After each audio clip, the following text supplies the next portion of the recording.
All right, so I've been the customer and obviously I'm the contractor too. So let's go over a bunch of red flags about hiring contractors and red flags working with customers. Let's get into it.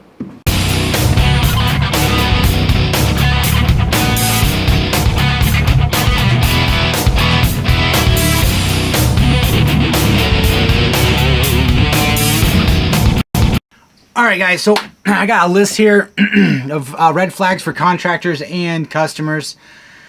So obviously I'm a contractor, so let's go through those first. All right, so if you're wanting to hire a contractor, some red flags. The first one, the most because I'm actually doing a couple of customers right now where I'm replacing a contractor that either, they had a bad experience with, so you got to kind of have to treat it with kid gloves. But the main thing is to have, make sure that contractor has social proof. Like you're not going to hear me list that, make sure he has a license or anything like that. That doesn't matter as nearly as much as proof of work. So make sure he's been around for a little bit. He does the type of work that you want him to, maybe not the exact same thing because every job's a little different. Make sure that contractor has a Facebook page, Instagram page, and more importantly, maybe even a website. Because if I've never met a weekend warrior person that might steal somebody's money that has a website. All of the subcontractors that have dicked me over are all, no, they're not that professional. So they've had a couple Facebook pages and everything like that. But yeah, make sure they have social proof of their work and make sure that it wasn't just made like 5 days ago. Like make sure they can have 1,000 pictures, but if they're all posted on the same day when they made that Facebook account like last week, that's a red flag for sure. No references or reviews, another red flag. Not as much as references because sometimes I don't even give out references because I don't want them, I don't want like a tire kicking customer to call around my existing customers and bother them. But reviews, like you don't have to have too many, but you got to have some. You got to have some sort of base of people who've done business with you and given you money and you actually perform the task at hand and provided a product. So you've got to have some sort of reviews. They don't have any. Even a bad review is better than no review. So come on. Anyways, no vehicle or being shuttled around. That was me. I hired a contractor a while ago. He got the job done. Man, he was my Patreon page. You'll hear me complain about him a lot. He was like the most unreliable person I've ever met in my entire life. And he got, he didn't have his own vehicle and he definitely did not look the part, but he knew a couple guys that got the work done, which is, I was, grateful for. But a 1-week job turned into 6 weeks real quick because, like I said, unreliable. So bad communication, next red flag. If the contractor has bad communication, it's going to suck to work with him. That's just how it goes. If you want to get a hold of him or her, doesn't matter, and he doesn't get back to you for hours on end, that's kind of unacceptable in my book. I have a business phone and a personal phone.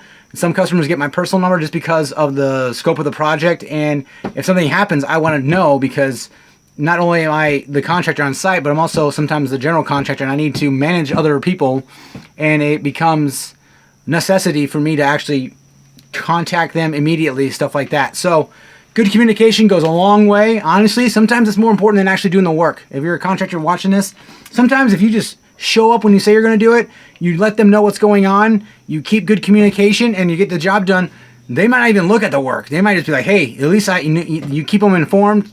Sometimes that's all it takes. So bad communication, big red flag. So obviously we're going to go through payments. If somebody wants a full payment up front, or I'm not saying deposits. I always take deposits.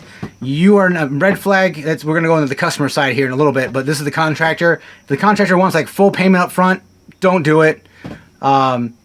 Materials, some labor, absolutely. Some jobs I get 65% down because I got to give down payments to my subs, all that kind of stuff. But they can look at other projects of the same scope and know that I don't run away with anybody's money. So, and I don't, other OPM, other people's money. That's what I use for this business. I don't finance. I'm not in the business of financing other people's projects. So deposit is good, but don't overpay. Don't give them all the money up front for everything because that puts you as a consumer in a pretty bad situation. So another red flag, if the guy or girl doesn't show up until midday or even after, some jobs, some things might require that, but if he's consistently only there half a day or shows up at noon and then leaves at 3, shows up at 1, leaves at 5 kind of thing, you got to ask yourself, I mean, why? Unless it's like a second coat of mud or something like that, there's obviously caveat, there's different reasons for people not being, but if you're framing in a basement and you're only there for a couple hours a day, like, what are you doing? So make sure, I mean, honestly, that's just, anyways, if the contractor always has an excuse for something, I've had that before where he always has a reason that he wasn't on site or something else, big red flag. Cut your ties. If you can get your whatever money you gave him back or anything like that, excuses are just, that's not acceptable in my book. There's reasons, a contractor can have a reason for being late or a reason for doing something, but excuses, come on, no. Another one that I saw not recently, wasn't for me, but if you're hiring somebody for a big project and they don't leave anything on site ever, for one, that's technically job abandonment in this state that I'm in Michigan, and two, it's a red flag for me because why? I leave my tools on site if I'm going to be using them the next day because it's not efficient for me to collect everything, put it back into my trailer. No. If they're collecting everything, there's a reason for it. Either they got a side gig that they're, or like they're not planning on coming back. So those are my red flags for contractors. You're not going to see me, being licensed is not a red flag because I know people who literally can build a house from the foundation all the way up that are not licensed, and they are very good contractors. And I know, and the worst contractors the one I had to deal with, he was a licensed builder. Worst. So that doesn't matter. Make sure they have insurance. If they don't have insurance, I guess don't hire them because insurance is more important than the license sometimes. So I guess that's your bonus red flag. No insurance, like literally it costs such a minute amount, so that's a big red flag too. So yeah, all right, now let's go into customer red flags. Obviously I got a little more experience in this one because I've had to deal with a lot more customers than contractors. I've lost tens of thousands of dollars redoing work from bad contractors. So I'm coming from a little bit of an experience, and learning lessons. It is what it is. So customers, big red flag. If they're demanding if the first thing that, hey, this is, Richard P. Contracting, how are we doing? And then the first thing, we'll go with two of them. If they're very demanding on the first call, like, I need you over here at this time, they want to dictate your schedule. That's a no. Now I'll say all these red flags I can look over, I can go over them. I can look past them if I want to, but if they have all these red flags, then obviously not. But if they want to pay my rate, we'll look past these red flags because, if the cash is there, we do not care. That's my business motto, right? So it's gotten me into some trouble a little bit, but we learn from those. That's why my contract is so long. So, if they're demanding and if they ask for free estimates right up front, hey, this is me. Hey, do you offer free estimates? No. And then, you can explain why if you want to, but that's a big red flag. You can explain your process, and I explain what I can do for them for free, which is not much because it's free. And then if they want to actually, give me some money, I can forego a couple hours of my time, go onto the job site, etc., etc.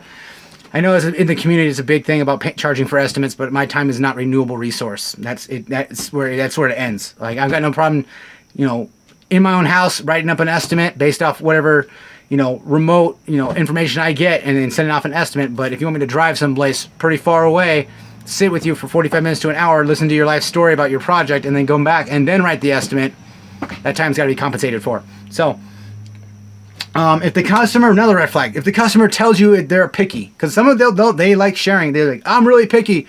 All right, well, that means the job's just, you're going to add yourself some percentage points to the estimate for sure. So, and that goes, I went on an estimate today. Customer told me I have OCD, blah blah blah. I like this, and this. Okay, but for me, I know that I'm adding I'm adding a certain amount of money to everything that I'm doing for her because I know she's picky. She told me she was, so I need to compensate for that time of maybe if she looks at a wall on the 4th Sunday of October and on the the light gleaming in at one time and she sees a little shadow, we got to be able to be compensated for taking that phone call, going back out there, trying to duplicate the problem, etc., etc., how OCD people are. So, yeah, there you go. If a customer says, I'm a lawyer or engineer, that's, you know, again, this is not for everybody. It's a red flag. No problem. We can address it, but no discounts. So that's where I'll leave with that one. If the customer says, I don't do deposits for contractors. All right, well, then no problem. I don't have to work with you because we do deposits, because I don't work for free and I don't finance your project. That's how it goes. I'll say if a customer wants to buy all their own materials, but they want you to just tell them exactly what to buy and where to buy it and etc., and that's no problem. Well, I'm gonna charge you for that. So just, you know, keep that in mind. Make sure you're compensated for your time.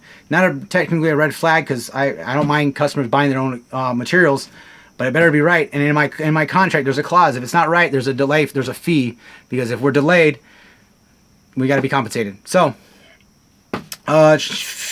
if a customer changes their mind multiple times, like even on the first initial phone call, they're changing their mind, or on the first initial time you're meeting them, they're like, well, we like this, but I might want to do this, or I might want to do that, I might want to do this. Again, you're on site for paid estimate, but you got to make sure they know that they're getting one estimate. They're not going to get 3, 4, 5 versions of that estimate, because they want to change their mind with 16 different tile choices for their shower and 5 different shower doors and stuff like that. So keep that in mind. Now I've gotten this before too. If a customer, you know, I give my contracts to the customers prior so they can review it. Like, you know, there's any questions, let me know. I can explain stuff. But if they want me to omit things from my contract, that's a big red flag. You got to ask yourself why. So like I had a couple small stories.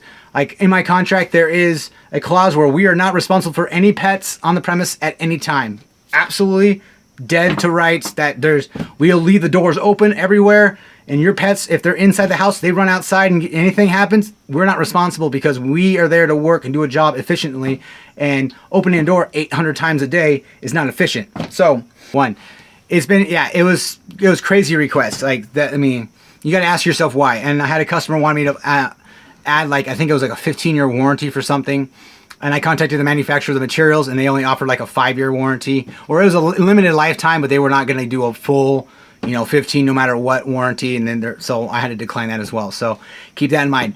Last one, if a customer has ridiculous requests, like they won't move, like say if you're painting or something, or you're working, they have a drawer or furniture or something like that where it is invaluable to them and they won't move it. They're like, no, it's going to stay there. It's crazy valuable, but just work around it. Don't do it. Tell them to move it, or you just not do that work for that job, that area, whatever it is. Demand it. Put it in your contract. Do not. If they sell it, there's a reason why they want you in the room, because the crazy thing. Well, it wasn't like that before, or it wasn't like that, or that wasn't there before. That's going to come up. So make sure they have any crazy requests like that. Big red flag. So. All right, guys, like and subscribe. I'll see you in the next video. Check out my Patreon page. I'll link it in the description below if you guys want a copy of my contract or any additional information. I appreciate it. Thank you.